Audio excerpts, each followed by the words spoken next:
पिछले वीडियो में आपने देखा था कि नारद मुनि ने युधिष्ठिर को पांडु का संदेश दिया कि वह राजसूय यज्ञ करें।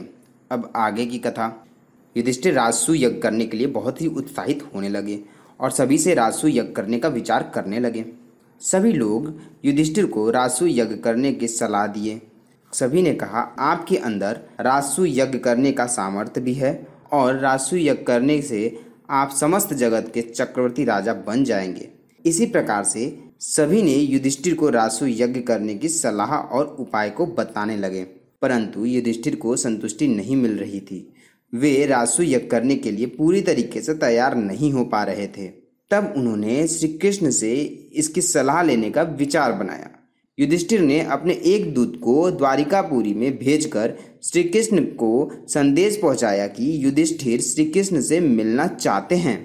श्री कृष्ण जब दूत की इस बात को सुनते हैं कि युधिष्ठिर उनसे मिलना चाहते हैं, तब श्री कृष्ण दूत के साथ ही इंद्रप्रस्थ के लिए प्रस्थान करते हैं। श्री कृष्ण जब इंद्रप्रस्थ पहुंचते हैं तो अपने बुआ कुंती से मिलते हैं और पांचों पांडवों से मिलकर खुशी व्यक्त करते हैं। तब युधिष्ठिर श्री कृष्ण से राजसूय यज्ञ करने के बारे में पूछते हैं। युधिष्ठिर कहते हैं कि मैंने सभी से राजसूय यज्ञ करने के बारे में पूछा है। सभी ने मेरे विश्वास पर या तो मेरी झूठी बखान करने के लिए राजसूय यज्ञ करने का सलाह दे रहे हैं, परंतु आप ही इस जगत में ऐसे व्यक्ति हैं जो बिल्कुल सही सलाह देंगे। इसलिए कृपया करके आप जो भी मुझे सलाह देंगे मैं उसके अधीन ही कार्य करूँगा।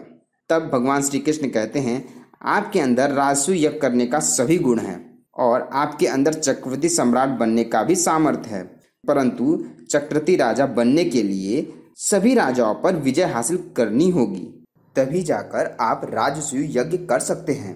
परंतु इस वक्त जरासंध राजा बहुत से राजाओं को अपने वश में कर उनसे कार्य कराता है और सभी राजा जरासंध से बिल्कुल संतुष्ट नहीं हैं।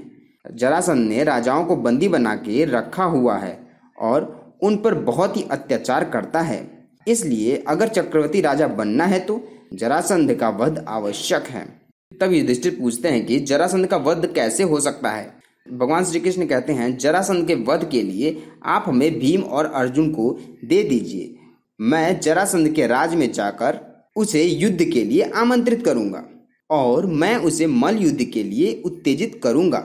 मुझे पूर्ण विश्वास है कि वह हम तीनों में से भीम को ही मल्ल युद्ध के लिए चयन करेगा। तब युधिष्ठिर कहते हैं, हे श्री कृष्ण, आप सर्वज्ञानी हो, आप जैसा कहेंगे वैसा ही मैं करूंगा। इधर भीम और अर्जुन श्री कृष्ण की बात को सुनकर बहुत प्रसन्नचित्त हो जाते हैं और जरासंध के राज जाने के लिए उत्सुक हो जाते हैं। तत्पश्चात भगवान श्री कृष्ण भीम और अर्जुन जरासंध के राज्य जाने के लिए प्रस्थान करते हैं। तीनों जरासंध के राज्य में जाकर जरासंध से मिलते हैं और उसे मल्ल युद्ध करने के लिए ललकारते हैं। जरासंध भी उनके ललकार में अपने पुरुषार्थ को सिद्ध करने के लिए उनसे मल्ल युद्ध करने के लिए तैयार हो जाते हैं और वह मल्ल युद्ध के लिए भीम को ही चयन करते हैं। भीम और जरासंध में मल्ल युद्ध जब प्रारंभ होता है तब भीषण युद्ध का वातावरण बन जाता है। 16 दिन बिना खाए पिए भीम और जरासंध युद्ध करते रहते हैं। 16 दिन बाद जब जरासंध थोड़ा सा थक जाता है, तब भीम ने मौके का सही प्रयोग करते हुए श्री कृष्ण के उपाय से जरासंध को बीचों बीच फाड़ देते हैं और जरासंध का वध कर देते हैं। इस प्रकार जरासंध का वध श्री कृष्ण की रणनीतियों से हो पाता है। इस कथा में इतना ही। अगले वीडियो में इसके आगे की कथा को जानेंगे।